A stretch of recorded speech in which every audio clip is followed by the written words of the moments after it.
बोली श्री गुरु महाराज की जय, मैया भवानी की जय। पुण्य दीदी। हाँ बोलो। शिव चर्चा में जाते रहे थे, गुरु बहिना के शिव चर्चा के बारे में कुछ पता ना रहे। कह तारी कि कहाँ जाता रहो पेन ओढ़ के, कहनी कि शिव चर्चा में चलते नहीं, चलो हमारा संगे। कह तारी कि हम शिव चर्चा के बारे में कुछ ना जाने नहीं, हम चलबू तबे न तीन सूत्र के पालन करबू। गा के देखो, जा के देखो, गुरु के शरण में सिर झुका के देखो, तबे नहीं पता चली कि शिव चर्चा कहाँ होला। कह तारी कि चलो चलो तनी तारा संगे देखो तनी शिव चर्चा के बारे में कहाँ होला। मैंने कि चलो तो कैसे कह तारी, कैसे? हमारे दीदी चाची लोग सब आमदी बैठल बानी लोग आगे, और कैसे कह तारी शिव चर्चा में जाके, कैसे? शिव जी के गुरु मान हो, अरे तो शिव जी के गुरु मान कर, जान चूक शिव चर्चा कर, भाग जाई सगरो दुख शिव चर्चा कर, भाग जाई सगरो दुख शिव चर्चा कर, भाग जाई सगरो दुख शिव चर्चा कर। शिव जी के गुरु मान हो, शिव जी के गुरु मान कर, जान चूक शिव चर्चा कर, भाग जाई सगरो दुख शिव चर्चा कर, भाग जाई सगरो दुख शिव चर्चा कर, भाग जाई सगरो दुख शिव चर्चा कर। और कहतरी क्या कहता? कि दीदी लोग के सामने बैठल वालों समझ ली कि शिव चर्चा में गईला पर का फायदा होला, और कैसे कैसे कहतरी, कैसे? कैसे? गुरु के गुरु शंभु हो, गुरु के गुरु शंभु नाथ दी है सुख शिव चर्चा कर, भाग जाई सगरो दुख शिव चर्चा कर, भाग जाई सगरो दुख शिव चर्चा कर, भाग जाई सगरो दुख शिव चर्चा कर। और का कहतरी, क्या कहतरी?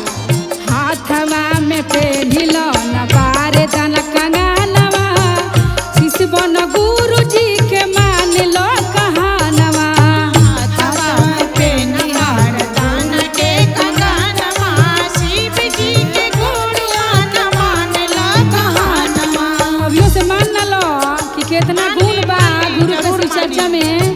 कैसे कहते, कैसे? हाथवा में पेन बारे दान के कंगनवा, शिष्य बन गुरु जी के मान लो कहानवा, हाथवा में कंगन पे गुरु के कंगनवा, गुरु के शिष्य बन मान लो कहानवा। हमरो हरिंदर भैया तीन सूत्र दिहले, गुरु भाई बहिनन के दुखवन के हरले, हमरो हरिंदर भैया तीन सूत्र दिहले, गुरु भाई गुरुआ के गुणगान कहले। अरे बहिना दीदी लोरे ताली बजाई लो, कहल खिसबा कि करिया मुर्गी उजर ना होई, करिया मुर्गी उजर ना होई, आ जे ये भजन में ताली ना बजाई ओकरा हाथ में पक्का खुजली होई। और कैसे कह, हमरो हरिंदर भैया तीन सूत्र दिहले, गुरु भाई बहिनन के दुखवन के हरले, हमरो हरिंदर भैया तीन सूत्र दिहले, सभर दुखवन के दुखवन के हारले। सुधाय नित दाय हो,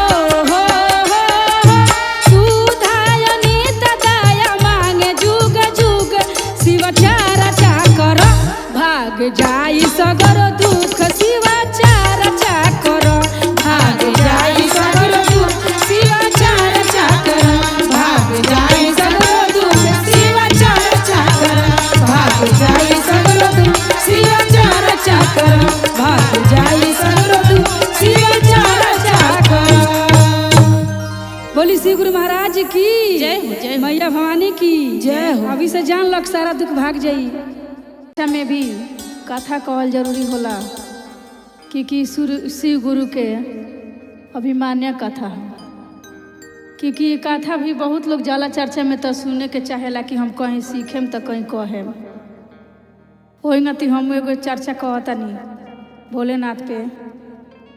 एगो गांव में बहुत धनी राजा साहेब रहनी। इतना धनिक रहनी 5 गो शादी कैले के बाद भी कोनो बाल बच्चा ना रहे। ओहो हो। आ वही गांव में एगो गरीब रहनी। हाँ। बेचारा दिन भर भीख मांगी और रात भर भी भीख मांगी। तो 3 गो लड़का रहेलो तो वो लोग के पोसल पालन करत रहनी भीख मांग के। पढ़ाई लिखाई बेचारा पेट में खियाई, ऐसे ज़्यादा कुछ ना कर पाई, ऐसे कि गरीब रहनी। तो राजा साहेब हाँ। कहलन कि पूरा गांव में डूगी पिटवा दलो, अपना दूत लोग से कह के हाँ हाँ। पूरा गांव में डूगी पिटवा दलो कि जौना गरीब के बच्चा होई हाँ। ज्यादा वो एगो हमरा नामे कर दी। ओहो जय हो। रजिस्ट्री करके जय हो जय हो। तो पूरा गांव में खोजाइल तो सबके ठीके ठाक रहे। एके गो गरीब रहलन हाँ। जेकरा कि लड़का सबके खियावे पियावे के हाँ हाँ। कोनो विधि व्यवस्था ना रहे।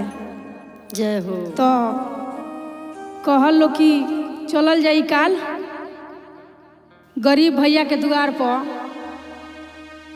गरीब भैया के द्वार पर चलल जाई, पूछल जाई कि का कहता लो दोनों जना पति पत्नी। आ उ लड़का जब से शिव चर्चा में गई रहे सुन के मझिला, तो शिव गुरु के भक्त बन गए रहे। इतना शिव गुरु के भक्त बन रहे हाँ हाँ। कि सीमा से भी बाहर। ओहो हो। लेकिन जे इनकर अच्छा खासा भक्त रहेला ओकरे से ही परीक्षो लेवेलन। सही बात है। पता ना का है ई हर बड़ी पारंपरिक बा कि जे भी दिल से मानेला इनका कि ओकरे के दुख देवेलन। वो परीक्षा लेवे ले। तो का भइल कि दूत लोग आइल लो हाँ। गरीब भैया के द्वार पर और कहल लो कि तारा 3 गो लड़का बा, एगो कोनो लड़का के राजा साहब के नामे कह दो। जय हो। पूरा गांव में हाला हो गए, हल्ला हो गए। हो। तीनों भाई लोग हाँ। पढ़े गए रहे। तीनों लड़का पढ़े गए रहे लो। हाँ हाँ। तो वो आइल लो कि हमरा द्वार पर काहे भीड़ लागल बा। तो घोड़ा रोका के दूत लोग राजा के आ उनका द्वार पर रोकल बा लो। तब बाबूजी के मुंह माई ताकतारी, माई के मुंह बाबूजी ताकतानी। तो कहतारी कि छोटका बबुआ तो हमरे हिले रहेला, हमरे से ओकरा लगाव ज्यादा बा छोटका के। जय हो जय हो। तो मतलब छोटका के हम ज्यादा मानी ले तो ओकरा के ना दे हम, इहे न कहे के मतलब। हाँ हाँ। तो राजा साहब कहतनी कि बड़का हमरा हिले रहेला, कहीं से आवे नहीं तो दौड़ल जाके 1 लोटा पानी देला, हमरा माथा पर से मोटरी उतार के रखेला। तो मझिला बेचारा पड़ गई केले। तो उहे कहता लोग कि जब केहू से केहू कहत नहीं कि मझिला के दे देवे के राजा साहब के। कैसे कि औरत लालची होली। आ बेचारा गरीब भैया नखन बोलत, लेकिन मेहरारू कहतारी कि मझिला के दे दे। तो बताई बड़ बेटा पापा के, छोट बेटा माई के, आ मझिला के केहू ना। कितना दुख के बात बा, बहुत बहुत ज्यादा दुख। तो उहे बेचारा कहता कि कैसन हमार नसीब बा।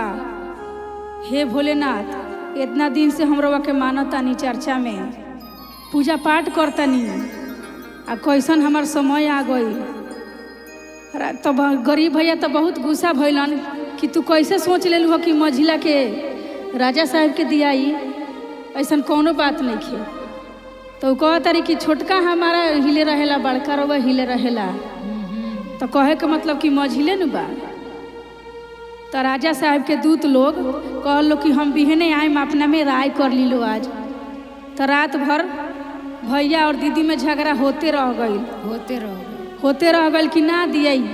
भैया कहस कि ना दियाई, आ दीदी कहस कि मझिला के दे दे। लेकिन कहलन जे ना। लेकिन फिर भोर भइल तो राजा के दूत घोड़ा लेके आ गइलो द्वार पर आ गइलो कि अब दे दो लड़का के, हम लेके जाए राजा साहब हो जाए, इंतजार करतनी। तो मझिला कहता लड़का कि हम हर हाल में ना जाए अपना माई बाप के छोड़ के। आ केहू से केहू नहीं खे बोलत, ना तो ओकर पापा बोलतानी आ ना ओकर माई बोलतानी।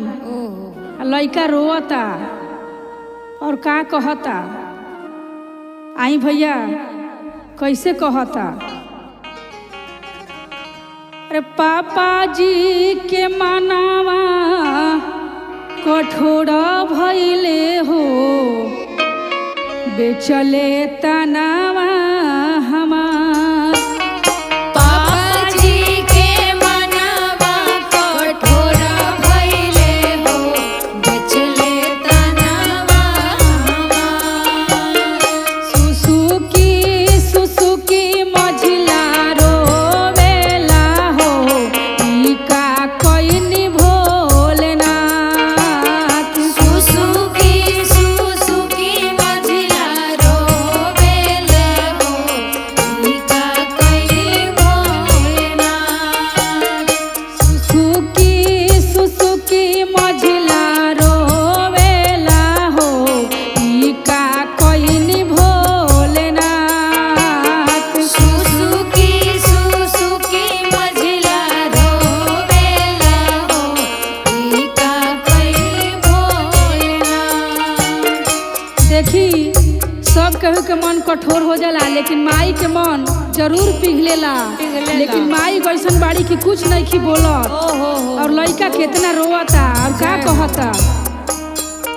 माई के मनावा कठोर भइले हो, बेचली तनावा हमार। माई के मनावा कठोर भइले हो, बेचले तनावा हमार। माई के मनावा कठोर भइले हो, बेचली तनावा हमार। माई के मनावा कठोर भइले हो, बेचले तनावा हमार। ओकरा बाद माई बाबू दोनों जना के देख लेलन बेचारा, केहू के मन ना हिलल। आधा धन दौलत के लालच में बताई राजा साहब के घरे लइका के भेजता लो। ओकरा बाद बेचारा सोचलस कि बड़ भाई तो जरूर हमरा के रोक ली। ओकरा लगे गइलन तो का कहतारन। अरे जीव तो देहब भैया, अरे पैसा ढेर कमाई के, आ धैले भरे अखबार पकड़ के छोटका बड़का भाई के। धइले भरे अखबार पकड़ के छोटका बड़का भाई के। जीव तो देहब भैया पैसा ढेर कमाई के, धैले भरे अखबार पकड़ के छोटका बड़का भाई के। धइले भरे अखबार पकड़ के छोटका बड़का भाई के। ओकरा बाद भाइयों कुछ नहीं खन बोलो, मोह के मारे गलन कि भाई तो जरूर हमरा के बचा ली। संगे संगे पढ़तानी, संगे संगे पढ़तानी लिखतानी, संगे खेलतानी खातानी पोसातानी, जरूर भैया हमरा के रोक ली हन।